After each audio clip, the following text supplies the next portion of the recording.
इकराम, मैं हूं आप लोग की मेजबान इकरा लियाकत। आज हम लोग बात करेंगे कि जवान बेटे अपनी माओ को अपने साथ क्यों नहीं रखते हैं। क्या वजूहत हैं कि पाकिस्तान के जो ओल्ड होम्स हैं वो वालिदैन खास तौर पे माओ से भरे पड़े हैं। जब बच्चे छोटे होते हैं तो उस वक्त उनका दिल, जब वो स्कूल से घर आते हैं खास तौर पर, तो माँ नजर नहीं आती है तो कहते हैं मेरी माँ किधर है, अम्मा अम्मा अम्मा की आवाजें आती हैं।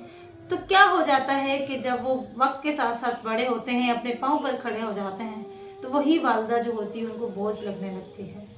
मेरे साथ आज मौजूद हैं कौसर परवीन साहिबा। कौसर परवीन की कहानी ये है कि उनकी 2 शादियां हुई, दोनों शादियां तीसरी औरत की वजह से खराब हो गई। बेटा पैदा होता है तो बेटा भी बहू की वजह से उसको घर से निकाल देता है। उसकी कहानी उसी की जुबानी जानते हैं कि उस खातून ने कितनी मेहनत और तगोदो से अपने बेटे की परवरिश की, और शादी इसलिए ना की, अपनी जवानी इसलिए गुजार दी कि मेरा बुढ़ापे का सहारा मेरा बेटा है, अल्लाह ने बेटा दे दिया है तो बेटे की माँ शेर होती है। जानते हैं कौसर परवीन की कहानी। अस्सलाम वालेकुम जी। वालेकुम सलाम। कैसी है खाला जी? हाँ, शुक्र अल्लाह, ठीक है। खाला जी, आपकी कहानी, आपकी रोतात बड़ी दुखी है। अपनी जिंदगी के इब्तदाई दिनों के बारे में बताएं। शुरुआत कहाँ से हुई इस जिंदगी की? शुरुआत ऐसे हुई है, छोटी सी थी, मेरे अब्बू और अम्मी की अलग हो गई। फिर अम्मी के पास रही, अम्मी के बड़ी हुई, अम्मी ने शादी कर दी। हमारे वो रिश्तेदार नहीं थे, मगर जिसने रिश्ता लिया ना उनकी बड़ी भाभी थी, वो मेरे बहन बनी हुई थी मेरी अम्मी की, उसने लिया रिश्ता, शादी हो गई। लोग कराची शिफ्ट हो गए, मियाँ कश्मीर के रहने, कराची शिफ्ट हो गए। अच्छी जिंदगी गुजरती रही है। एयरपोर्ट पे करेंसी का काम करते, 10-12 साल गुजरे हम लोग, बहुत अच्छे गुजरे। बच्चे नहीं थे, बच्चे नहीं थे। फिर उसने दूसरी शादी कर दी। उसके बाद हमारे घर में लड़ाइयाँ झगड़े होने शुरू हो गए, मार कुटाई। फिर उसने मुझे वापस भेज दिया लाहौर आई। मार कुटाई क्यों करते थे? बस जब घर में 2-3 दिन के बाद आना, मैंने बोलना है, मैंने कुछ कहना है तो उसने मारना शुरू कर दिया। इससे पहले जो 10-12 साल थे वो कैसे गुजरे? बहुत अच्छे गुजरे, पता ही नहीं चलता था, क्योंकि मैं कहीं ना जाती ना जाने देते थे। चली भी गई हुई 1-2-3 दिन के बाद वापस घर जाना। और कहीं बहुत अच्छे हम लोग की जिंदगी गुजरी। वो औरत की वजह से हमारे घरों में लड़ाइयाँ झगड़े शुरू हो गए। फिर लौट वापिस आ गए, फिर लेने के लिए नहीं आए, उसने तलाक दे दी। फिर इधर अम्मी के पास रही। मेरी अम्मी रहती थी कभी मसले के, खुद मेहनत करती थी। आपकी अम्मी या रब्बू की अलग क्यों हुई थी? बस उनकी लहर हुई अपने रिश्तेदारों की वजह से। अच्छा, रिश्तेदारों की वजह से हुई। उस टाइम तो मैं बहुत छोटी थी। अच्छा। रिश्तेदारों की वजह से फिर उसके बाद हम लोगों की नहीं, फिर अम्मी ने मुझे पाला, शादी की। जब लाहौर आ गई दोबारा, मैं और माँ बेटी थी रहती थी, अपने रिश्तेदारों के पास गए, उन्होंने भी घर से निकाल दिया। उन्होंने क्यों निकाल दिया? क्यों नहीं? खाला थी, उन्होंने कहा लो जी, ऐसे हमारे सर पे बोझ बन गई है, ये जाओ इधर से निकलो। फिर मेरी बहन बनी तो उसके पास आई, उसके पास रही 1.5 साल। फिर उसने मेरी शादी कराई। शादी किससे करवाई? 10 साल से। वो क्या काम करते थे? वो काम करते थे, हीरा मंडी में रहते थे। अच्छा, काम करते थे। हीरा मंडी में, मतलब हीरा मंडी में रहते थे या हीरा मंडी में क्या काम करते थे? ये लड़कियों का काम करते। अच्छा, मतलब लड़कियों से धंधा करवाते थे। काम करते।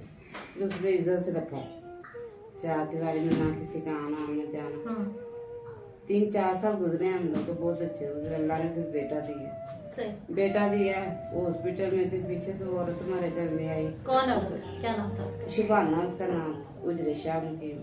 उसने देखा कि वो औरत क्या करती थी जो आपके शौहर को मिली? कैसे मिली? वो ऐसे ही आई थी कारोबार के लिए, मतलब वो भी धंधा करती थी? सही। उसने देखा कि इसके पास तो हर चीज है। फिर उसने घर से जेवर भी देना शुरू कर दिया। मतलब आपके शौहर ने एक इज्जतदार खातून को छोड़ के एक धंधे वाली को अपना लिया। लड़ाइयाँ झगड़े शुरू हो गए। फिर उधर से लैद भी हो गई, रोजाना लड़ाई झगड़ा होना, मार कुटाई होना। मेरा बच्चा माशाल्लाह 1.5 साल का 2 साल का हो गया था। फिर मैं अलग हो गई। फिर मैंने कहा मैंने शादी नहीं की।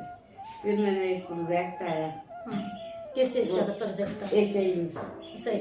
HIV का था। उसमें मैंने काम किया, उसमें 12-13 साल काम किया। वो काम करती रही फिर इसी तरह बच्चे को भी परवरिश होती रही, पढ़ाती रही, 5-6 तक पढ़ा, कुरान पर पढ़ा, उसके बाद उसने छोड़ा। फिर गाड़ियों का काम सीखा, गाड़ियों में मैकेनिक बनाया आपने? मैकेनिक हुआ। फिर उसके बाद उसने खुद ही छोड़ के ना स्कूल बिगाड़ने लगा। फिर बड़ा हो गया, फिर मैंने उसकी शादी की, हम उससे 4 दिन रहे। उसके बाद उसकी बीवी को पसंद किया। उस शादी को उससे की थी, आपने करवाई थी? नहीं, मैंने करवाई थी। अच्छा। हम लोग को रिश्तेदार ही थे, उन्होंने करवाई थी। वो लड़की बहुत तेज थी, मुझे रिश्तेदार पहले ही कहते थे इधर नहीं करना, ये लड़की ऐसे है ऐसे। तो मैंने इसलिए की, मैंने कहा इसका बाप भी नहीं है, दादी ने पाला इसको, तो सही होगी। रिश्तेदार तो मैं सोचती थी पता नहीं रिश्तेदार वैसे जेलस होते हैं, कहते हैं, इसलिए मैंने कर दी। जब घर में आपने यतीम बच्ची के सर पे हाथ रखा? हाँ जी। सही। जब इधर आई थोड़े दिन रही, फिर उसके बाद उसने मेरे बेटे को अपने इशारों पे नचाना शुरू कर अपने इशारों पे नचाना शुरू कर दिया। आगे से मेरे साथ बदतमीजी नहीं की उसने, ना कुछ किया, वो लड़की ने किया। सही। लड़की ने जो बात की, फिर वो अलग हो गए। वो कहते हम लोग नहीं रहना चाहते। शादी के कितने अरसे बाद वो आप लोगों के साथ रहे? शादी के बाद 3-4 महीने रहे। अच्छा। उसके बाद अलग हो गए। मतलब 3-4 महीनों में जो आपका 20 साल आपने बेटे को पाला, वो 3 महीने में अपनी बीवी का हो गया? हाँ जी। फिर उसके बाद चले गए, वो अपने ससुराल में रहता रहा। 5-6 महीने रहा, फिर अल्लाह ने उसको बेटा दिया। फिर खुद ही उसने मुझे फोन किया कि मैं आना चाहता हूँ। तो मैंने कहा आ जाओ। फिर आ गए, फिर रहे 2 महीने रहे। मैं अभी भी दोनों? हाँ, 2 महीने रहे। फिर उसकी वही हफ्ते थी, रात को सुबह को उठना नहीं है, उसने काम पे जाना है, उसने खाना नाश्ता मैंने बनाना। मैं भी काम पे चली जाती थी, वापस आती थी, फिर भी सोई रहे। ये आगे से बात की तो आगे से उसने ऐसे मुझे सुना दी। हाँ, सुना दे। फिर इस वजह से उन्होंने कहा भी हम लैदा होना चाहते हैं। उसने कहा मैं इसकी माँ के साथ, लोगों को कहती थी कि मैं माई के साथ नहीं रहना चाहती, अलग रहना चाहती। जब मुझे पता चला, मैंने कहा अलग रहना चाहती हो, अलग ले लो। उनका मेरे बेटे कोई बात, उन्होंने सामान वगैरह आपका सारा। फिर उसके बाद नहीं आया। अभी कितना अर्सा हो गया आपके अपने बेटे से मिले हुए? 1 महीना हो गया। तो मैं खुद बीमार, मेदे का मसला है, जिगर का मसला है। अब काम कभी होता है, कभी नहीं होता। अभी आप क्या काम करें? पहले तो आप HIV? पहले, अब मैं हकीम है, उसके पास काम करती हूँ। अच्छा। आसानी तो आहन है शाह, उसके पास काम करती हूँ। कितने पैसे देते हैं वो आपको महीने के? वो 500 रुपये देते रोजाना का। अच्छा, रोजाना के 500 रुपए देते हैं। तो उस 500 रुपए में किस तरह से घर चलता है? बस उसी में चलाती हूँ मैं, अपनी दवाई वगैरह भी, खाना भी, किराया भी, बिल भी उसी में से। किसी टाइम नहीं होते। अब मैंने 2 महीने का किराया देना था, उस वजह से बहुत परेशानी है। कुछ लोग मदद कर देते हैं। आंटी, आपने ये कहा कि आपकी पहली शादी भी एक औरत की वजह से टूटी और दूसरी शादी भी, लेकिन आपका जो दूसरा शौहर था वो हीरा मंडी में काम करता था, लड़कियां चलाता था। तो आपने कभी उसको मना नहीं किया कि ये गलत काम है, मत करो, किसी की जिंदगी तबाह होती है यहाँ लोगों की? कहा है उसको कितनी दफा कहा था, मगर नहीं, वो लोग उधर शुरू से वो उधर ही रहते थे। वो काम करता था, खुद लड़कियां आती थी, जाहिर में जो आती है खुद आती थी। उसको कहते थे हम लोग, उसकी अपनी भी 5 बेटियां थी, पहली बीवी में वो भी नहीं थी, अलग रहती। कभी आपके शौहर ने आपको तो नहीं कहा कि तुम ये काम कर? कभी उसने ये इजाजत नहीं दी थी कैसे दरवाजे से बाहर जाकर। सही। जहाँ आना जाना भी इज्जत के साथ जाना आना। सही। अच्छा, ये बताएं कि आपकी जब शादी हुई थी इस दूसरे मर्द से जो हीरा मंडी में रहता, आपको पता था कि ये धंधा करवाता है लड़कियों से? इस काम का पता था आपको? जी। शादी से पहले? जी। उसने खुद ही बताया था। उसने कहा भी मैं रखूंगा, इज्जत से रखूंगा, मैं अपनी बीवी से ऐसा काम नहीं करूँगा। हम लोग किसी के पास रहते थे, बहन बनी हुई थी उसके पास रहते थे, जाहिर किसी के पास से। चलो उसने की मेरे साथ शादी इज्जत से, मेरी अम्मी को मेरे को। तो उसने फिर एक इज्जतदार खातून को छोड़कर धंधे वाली को क्यों अपना लिया? पता नहीं, अब उसका देन था। वो आपसे ज्यादा खूबसूरत थी? बस उसको तो अच्छी लगती थी मुझे। उसने एक बच्चे की मुझसे इतनी देर के बाद ख्वाहिश थी, अल्लाह ने बेटा भी दिया, सारा कुछ किया। मेरी वजह से जाहिर है कि दूसरे लोगों के नजरों में भी आया किसने इसकी बीवी है, इसने शादी की है। मगर उसने दोबारा वो लड़की आई, उसको पता नहीं कितनी अच्छी लगी उससे। तो फिर उस लड़की से उसने शादी की? शादी नहीं की, वैसे ही रखा हुआ था, शादी नहीं की, वैसे दोस्ती के तौर पे।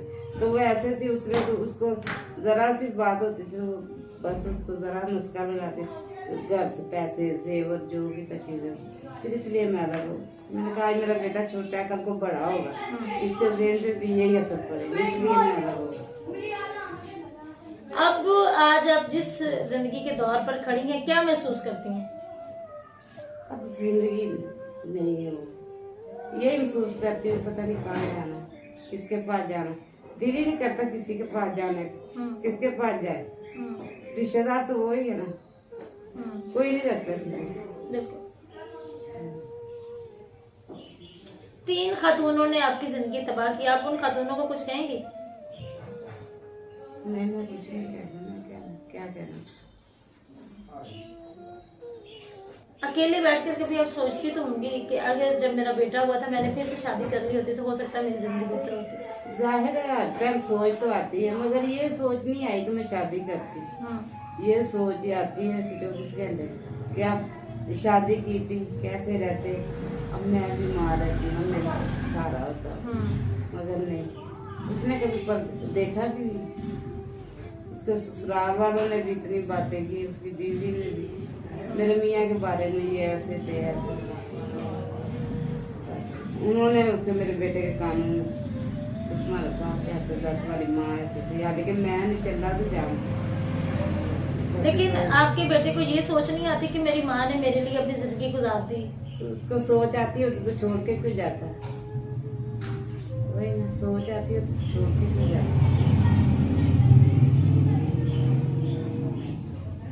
अब खुद नौकरी भी छोड़ दी है, जहाँ लगा था उसमें लगा था सिक्योरिटी गार्ड में, अच्छी खासी सैलरी थी, सब कुछ, नौकरी छोड़ दिया, मजदूरी करता है, रोजाना के पैसे मिलते हैं, वो लाता है रात को। उसके मेरे पास रहता तो मुझे 200-300 रुपया देता था, मगर उसकी बीवी झगड़ा करती थी, वो कहती थी लो मुझे 800 रुपया दो। सब कहते थे 800 तुमने क्या करना, वो तो घर का खर्चा भी है, कह रही मेरा गुजारा नहीं। तो वो कितनी मजदूरी कमा लेता है रोज की? मजदूर का तो 1200 रुपया है, तो मुझसे 1200 रुपया लाता, 200-300 मुझे देता। अब वो भी छोड़ दिया, पता नहीं कहाँ गया, कहाँ नहीं, मुझे नहीं जान भी। कुछ कहना चाहेंगे आप? मैं कुछ भी यही कहना चाहती, दुआ करती ये हर किसी के बच्चे को नेकी की तरह नेक रास्ते दिलाए, माँ बाप का करना। जी नाज़रीन इकराम, 3 औरतें 3 कहानियाँ, ये हमने रिसालों में अक्सर पढ़ा है, अक्सर सुना है कि किस तरह से खवातीन आती हैं, दूसरी खातून की जिंदगी तबाह करती हैं, फिर दूसरी खातून आती है, तीसरी खातून की जिंदगी तबाह करती है। ये वो बहादुर खातून है जिसकी 2 शादियां हुई, बचपन में वालिदैन की अलहदगी हो गई, फिर नसीब ने ऐसा साथ ना दिया, नसीब का सितारा ना चमक सका कि 12 साल एक शौहर के साथ रही, बच्चे ना हुए, उस शौहर ने साथ छोड़ दिया, वहां पर भी औरत आ गई। फिर एक और जगह पर शादी हुई जो कि लड़कियों को चलाने का काम करता था, लेकिन इस खातून का ये कहना है कि इसको उस मर्द ने इज्जत से रखा, बड़ी अच्छी जिंदगी दी। लेकिन वहां पर भी एक धंधा करने वाली जिस्म फरोश खातून आई तो उसने अपनी अदाएं दिखाकर एक इज्जतदार खातून का घर तबाह कर दिया। फिर इस खातून ने कहा कि अब मर्द से एतबार उठ गया है, अब शादी नहीं करनी, अब बेटे को पालना है। बेटे को पाल पोस कर बड़ा किया, 25 साल का जवान हुआ तो शादी की। 3 महीने में बहू ने सास को चलता कर दिया कि ये मेरा शौहर है, इसकी कमाई पर मेरा हक है। इस तरह की बेशुमार कहानियां हमारे इर्द गिर्द मौजूद हैं, जिनकी कहानियां सुनकर हमारा दिल लर्ज जाता है। यही दुआ है कि अल्लाह ताला सबकी औलाद को फर्माबरदार बनाए और उनको वो नेक हिदायत दे कि वो अपनी वालदा का मुकाम समझ सकें, क्योंकि माँ के कदमों तले जन्नत है। आप लोग कहाँ दुआएं मांगते हो, कहाँ पीरों के दरबारों पर जाते हो? असल पीर जी हैं, इनकी दुआ लो तो जिंदगियां समझ जाएंगी। इनको धुतकार कर, इनको लान तान करके लोगों से जाकर दुआएं करवाते हो, बाबा जी मेरे हक में दुआ करना, मेरा काम नहीं चल रहा। और आपके पीर तो आपके घर बैठे हैं, उनसे दुआएं करवाएं, आप लोगों के मुकद्दर के सितारे बदल जाएंगे। आप लोगों को ये कहानी कैसे लगी हमें अपनी आवाज़ से जरूर आगाह कीजिएगा। मुझे दें इजाज़त, अल्लाह ने की बात।